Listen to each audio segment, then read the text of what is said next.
अस्सलाम वालेकुम व्यूअर्स। उम्मीद करता हूँ आप लोग सब खैरियत से होंगे। अगर आप लोगों ने अभी तक चैनल सब्सक्राइब नहीं किया तो सबसे पहले चैनल को सब्सक्राइब करें और बेल के आइकन को दबाएं ताकि हर इन्फॉर्मेटिव वीडियो आप तक पहुंच सके। आज हम डिस्कस करेंगे जुरिसडिक्शन ऑफ सिविल कोर्ट्स के हवाले से। ये टॉपिक है वेरी बहुत इंपॉर्टेंट टॉपिक है हमारा। जुरिसडिक्शन ऑफ सिविल कोर्ट्स क्या है, कितने काइंड्स है इसके, कि कौन कौन से बार्स होते हैं जो सिविल कोर्ट्स के ऊपर, उस सब को हम डिस्कस करेंगे। शुरू शुरू में बताता चलूँ कि हम इस लेक्चर को दो हिस्सों में तकसीम कर रहे हैं। एक हिस्सा हम अभी डिस्कस करेंगे और एक हिस्सा हम नेक्स्ट वीडियो में हम डिस्कस करेंगे इंशाल्लाह। तो सबसे पहले जो हमारी एडिंग होती है, क्योंकि मैं हर एडिंग को अलग अलग डिस्कस करूंगा ताकि आप लोग अपने नोट्स इससे बना सकें या आप इनसे इंफॉर्मेशन ले सकें। सबसे पहले जो हमारी एडिंग है, जुरिसडिक्शन ऑफ सिविल कोर्ट। वो क्या है जुरिसडिक्शन ऑफ सिविल कोर्ट? क्या हर सिविल कोर्ट के पास इख्तियार है कि वो सिविल दावे को ट्राई कर सके? जी हाँ, बिल्कुल। हर सिविल कोर्ट के पास अल्टीमेट जुरिसडिक्शन है कि सिविल दावे को ट्राई कर सके, अनलेस अगर उनके ऊपर बार्स ना लगाए गए हों, बार्स ना हो, एक्सप्रेस बार्स और इम्प्लाइड बार्स, तो वो उसके वो सिविल दावे को ट्राई कर सकते हैं। ये बार्स इसलिए लगाए जाते हैं सिविल कोर्ट्स पे कि वो जुरिसडिक्शन को डिटरमाइन किया जा सके कि किस कोर्ट का कौन सा इख्तियार मौजूद है। इसी के साथ हमारा जो रेलिवेंट प्रोविजन है, हमारा रेलिवेंट कानून है कि जुरिसडिक्शन ऑफ सिविल कोर्ट को कौन सा कानून है, कौन सा वो प्रोविजन है, कौन सा वो सेक्शन है जो इसको डिस्कस करता है। सेक्शन 9 एंड 15 ऑफ सीपीसी इसको डिस्कस करता है, डील करता है। इसी के साथ एक रेलिवेंट मैगजिम में कोड करना चाहता हूँ। अभी जस्ट अभी रेमिडियम, where there is a right there is remedy, where there is wrong there is remedy.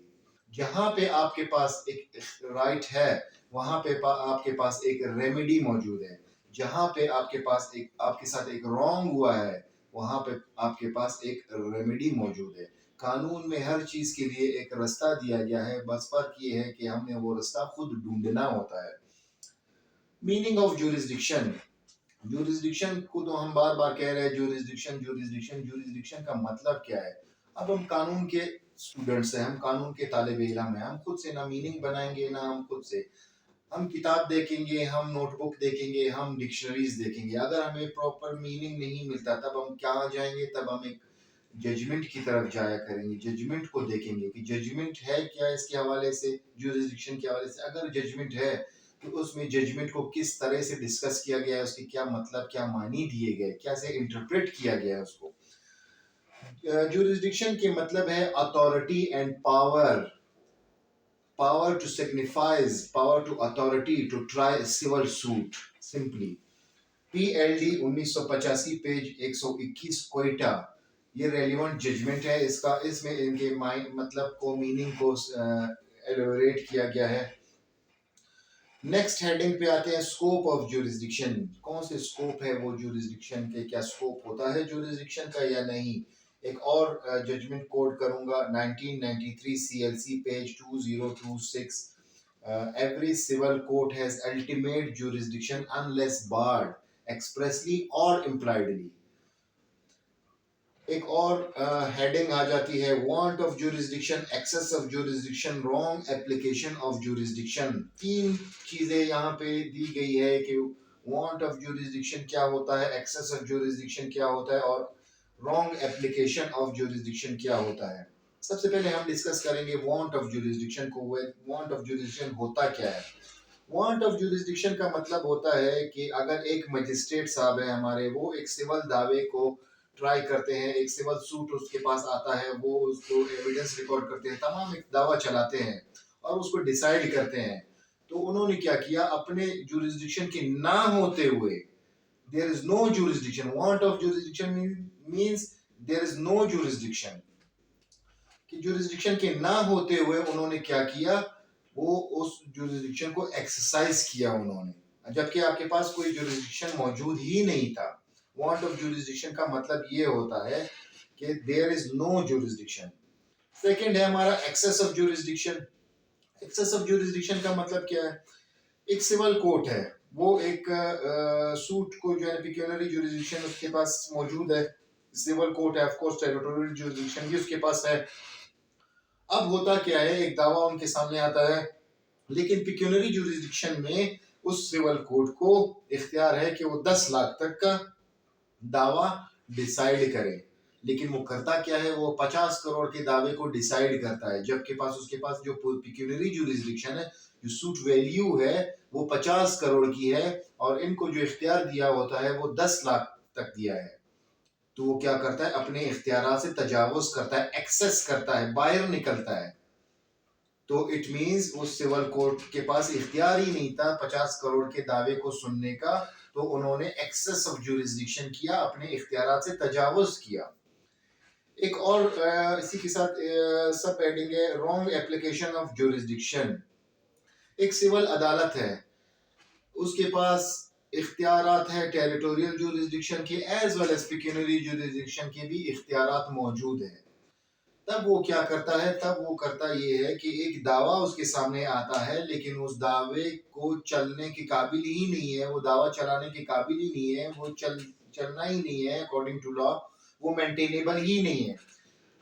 तो वो उस दावे को ट्राई करता है, वो उस दावे को चलाता है और उसको डिसाइड करता है। तो वो क्या करता है, wrong application.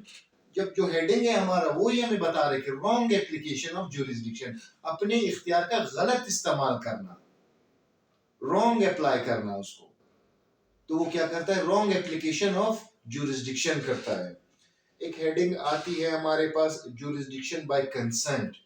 This is very important. क्या पार्टीज आपस में मिलके कोर्ट के जुरिसडिक्शन को डिसाइड कर सकती है? फर्ज करें ए और बी, ये दो पार्टीज है, इनका ए रहता है इस्लामाबाद में और बी रहता है कराची में। हम आ जाते हैं कोयटा की अदालत में। हम कोयटा की अदालत को कहते हैं कि हमें कोई एतराज नहीं है, आप इस दावे को डिसाइड करें, जो भी फैसला होगा हमें मंजूर होगा। क्या ऐसा कंसर्न से क्या वो जुरिसडिक्शन दी जा सकती है सिविल कोर्ट को, या कंसर्न से उस कोर्ट की जुरिसडिक्शन छीन सकता है? तो हरगिज नहीं, ऐसा बिल्कुल नहीं हो सकता। PLD 2010 कराची पेज नंबर 170 पे कि पार्टीज अपनी कंसर्न से किसी सिविल अदालत को ना जुरिसडिक्शन प्रोवाइड कर सकती है, ना ही उनसे वो जुरिसडिक्शन छीन सकती है।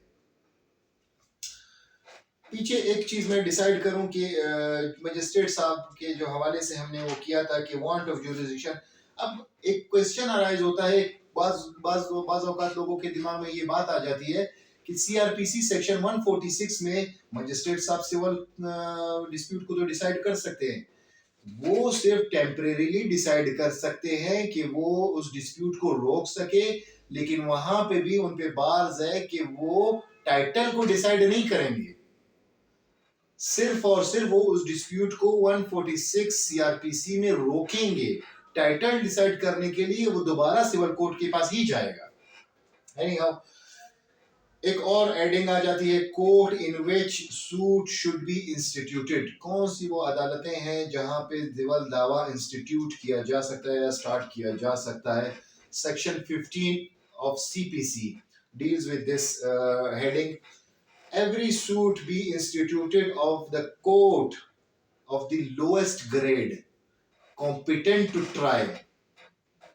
हर वो अदालत को सबसे निचली जो अदालत है, सबसे जो हमारे ग्रेड में जो नीचे की अदालत है, हम उसमें दावे को इंस्टीट्यूट या स्टार्ट कर सकते हैं अगर वो अदालत कॉम्पिटेंट है। लास्ट अल्फाज यही थे, to competent to try it. Competency को भी देखेंगे। कौन सी कॉम्पिटेंसी को देखेंगे? Pecuniary as well as subject matter as well as territorial jurisdiction.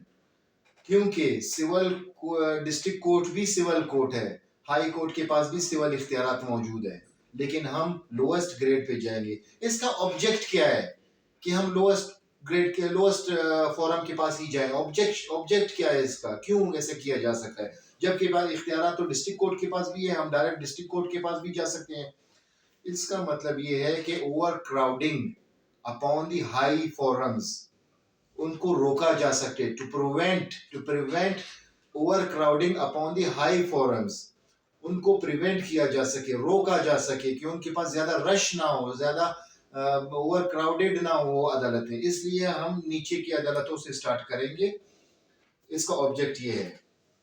Last जो हमारा हेडिंग है, ऑब्जेक्शन ऑन जुरिसडिक्शन।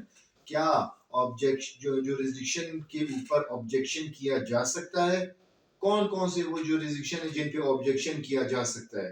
हर उस जो टॉपिक जो हमारा है जुरिस्डिक्शन के हवाले से, हर जुरिस्डिक्शन पे अगर आपको ऑब्जेक्शन है टेरिटोरियल जुरिस्डिक्शन पे, अगर आपको ऑब्जेक्शन है पिक्यूनरी जुरिस्डिक्शन पे, अगर आपको ऑब्जेक्शन है सब्जेक्ट मैटर जुरिस्डिक्शन पे, तो आप ऑब्जेक्शन कर सकते हैं, लेकिन at the earliest possible opportunity, at the very first instance आप कर सकते हैं। ऐसा नहीं है कि दावा जो है ना सुप्रीम कोर्ट पे पहुंच गया और आप जुरिस्डिक्शन की ऑब्जेक्शन सुप्रीम कोर्ट में कर रहे हैं, ऐसा हरगिज नहीं होगा। सबसे पहले आपने जो अर्लीस्ट पॉसिबल अपॉर्चुनिटी है वहां पे आपने ऑब्जेक्शन करना होगा। अगर उस ऑब्जेक्शन को इंटरटेन नहीं करता कोर्ट, तब आप उसी ऑब्जेक्शन को हायर फोरम पे दोबारा से ऑब्जेक्शन कर सकते हैं। लेकिन अगर वो इंटरटेन नहीं होता, देन अगर वो इंटरटेन होता है तो आप ऊपर के फोरम पे या हायर फोरम पे ऑब्जेक्शन नहीं कर सकते। तो यहाँ तक हमारा इस टॉपिक का हाफ हिस्सा था, और हाफ पार्ट जो है ना हम इंशाल्लाह नेक्स्ट वीडियो में अपलोड करेंगे। तो stay tuned with our channel. Thank you very much.